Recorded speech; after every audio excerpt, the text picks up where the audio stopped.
So, ayun, bago po tayo magsimula sa ating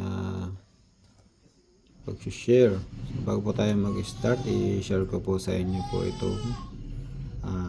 Sabi po dito sa 2 Corinthians chapter 4 verse 15 hanggang 16, ang lahat ng pagtitiis ko ay para sa kapakanan ninyo upang sa pagdami ng mga nakakatanggap ng mga kaloob ng Diyos, lalo pang dumadami ang magpapasalamat at magpupuri sa Kanya. So, kaya't hindi kami nasisira ng loob kahit na humihina ang aming katawang lupa, patuloy namang lumalakas ang aming espiritu araw-araw. So, ito po ay sulat ni Apostol Pablo at pinapaliwanag po niya dyan na kahit na ganun na siya ay minsan may nararamdaman na sa kanyang katawan, patuloy pa rin siya nagbubulay ng salita ng Panginoon, nagsishare ng Word of God at patuloy siyang sumasampalataya sa ating Panginoong Jesucristo. At sinasabi niya dyan na encouragement na kahit na ganun may nararamdaman tayo sa ating katawan, ay kung patuloy tayong magbubulay ng salita ng Panginoon, lalakas naman yung ating espiritu. So, hindi pa rin tayo panghihinaan. So, kung magpapatuloy pa nating babasahin ito, sinasabi rin dyan ni Apostol Pablo na mas pinapahalagahan nila yung mga bagay na hindi nakikita kaysa sa mga bagay na nakikita ng ating mga mata. So, mas importante po talaga yun, yung mga bagay na hindi nakikita, lalo na tayo ay sumusunod sa ating Panginoon. So, tayo ay naniniwala sa buhay na walang hanggan na ipagkakaloob ng ating Panginoon. At sinasabi rin ni Apostol Pablo dito na ang mga dinaranas natin dito sa mundo ay mga panandalian lamang. So, hindi na magtatagal at alam ni Apostol Pablo na babalik ang ating Panginoon. O, di ba? So, yun lamang po. Salamat po sa inyong pakikinig at basahin niyo na lamang po at bulayin din po yung ating binulay na salita. Ngayon, para kung meron man po kayong ma-share din, i-comment nyo lamang po sa ating comment section. Thank you po and God bless. So, hello po sa inyo mga kapatid. Ito nga pala yung aking nabiling piano sa Lazada. So, ang model niya po ay Rexton RX-613. So, nabili ko lamang po siya ng 1.2 kasi naka-sale po siya. So 1.5 po yung kanyang total price. So pwede po kayong mamili po doon. At ang pinili ko ay for adult. So kung mapapansin niyo po, meron din siyang mga guide. Yan, CDE hanggang B tapos C ulit.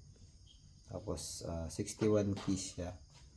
Tapos meron din po siyang mga effects. Ito po. Ayan. So hanggang 99. Hanggang 99 po siya. So pag nasa 29 na kayo, dito nyo lang po pipiliin yung 30. Ayan. So 30. Ayan. So ibang tunog siya. Ayan. Meron siyang para siyang may echo. Yan. Yan. Tapos pag gusto nyo naman yung ginagamit sa yung parang medyo may sustain, ito 09. Yan, may sustain yan. Parang ganito po.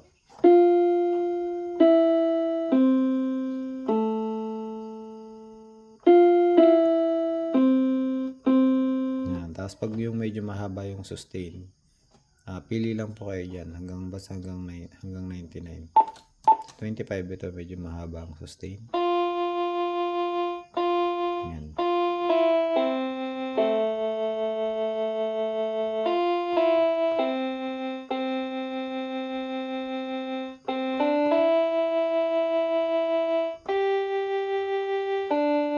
Diba? So, ayan, meron din siyang mga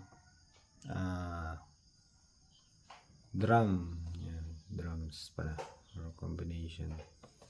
Tapos, ito pwede kayong mag-record. Yan. Display, metronome, tone. Ayan. Ito yung power niya. So, may kasama na yung ito. May kasama na yung guide. So, ito, ang ginawa ko lang, tinanggal ko yung sa akin para medyo matandaan ko. Yung ma-memorize ko siya kahit wala siyang nakalagay na guides. So, dalawa yung speaker niya. Ito. Yan. Yan. So, hindi pa po ako ganun kahusay, ganun karunong mag-piano. Yan, ginawa ko ito. Nagsulat ako ng mga chords. Yan. Yung awit na yan ay Still. So, worship song po yan. Hillsong ang umawit po.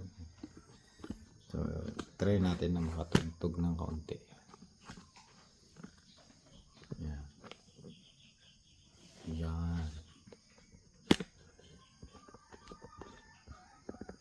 Yan, para marinig niyo po yung sounds niya. Yan. Lagay natin sa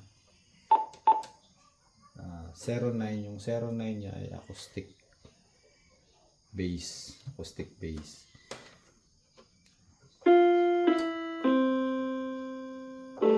Ay, mali. Mali po. Yun.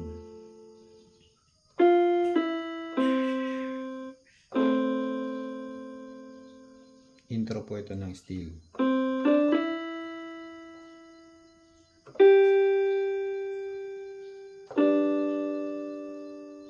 So, pag yung isa naman, 25.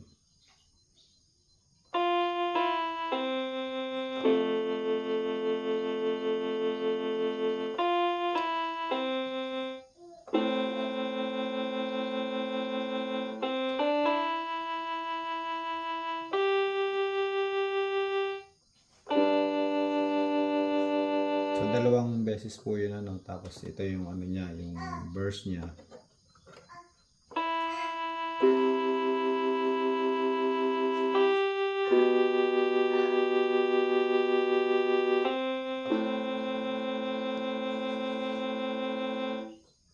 Ang awit niya ay ay, mali, sorry.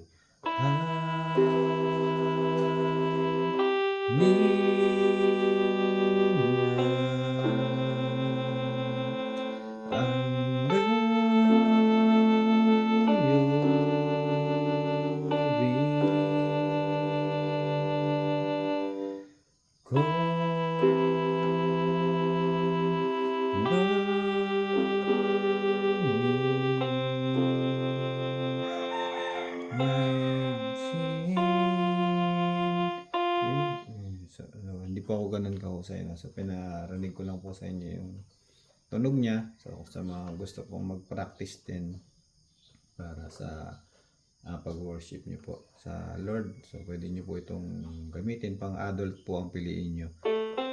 So, parang hindi siya ganong tunog na yung pang tunog na ano tawag doon. Yan, meron kayo. So, yun. So, check out nyo na po. May link po dyan sa description. So, makikita nyo po kung saan ko po siya binili. So, legit po yung nabilang ko po. Ayan. So, lahat po siya gumagana. So, ito rin po taas. Ayan. So, lahat po yung gumagana yung keys niya. Tapos, meron po siyang kasamang ganito. Meron din siyang microphone na kasama. So, saksakan niya nandito po sa likod. Saksakan po yun dyan. Mayroon na rin po siyang kasamang charger at kinaganda po nito, pwede siyang di-battery at pwedeng di-charge. So yan o. So nilagyan ko yan ng battery dito. So matagal din malobat yung battery. Yung battery niya double A. Ayan. So double A po yung battery niya. Ayan po. 4 na double A. Ayan. So maganda siya. At ayan po yung kanyang charger. Ito pagka gusto nyo i-connect sa phone. Ayan. Sa microphone. Ayan. Audio in. Ayan. So pwede na po siya pang pasimula para matutong mag piano. Yan. So, yun na po. God bless po.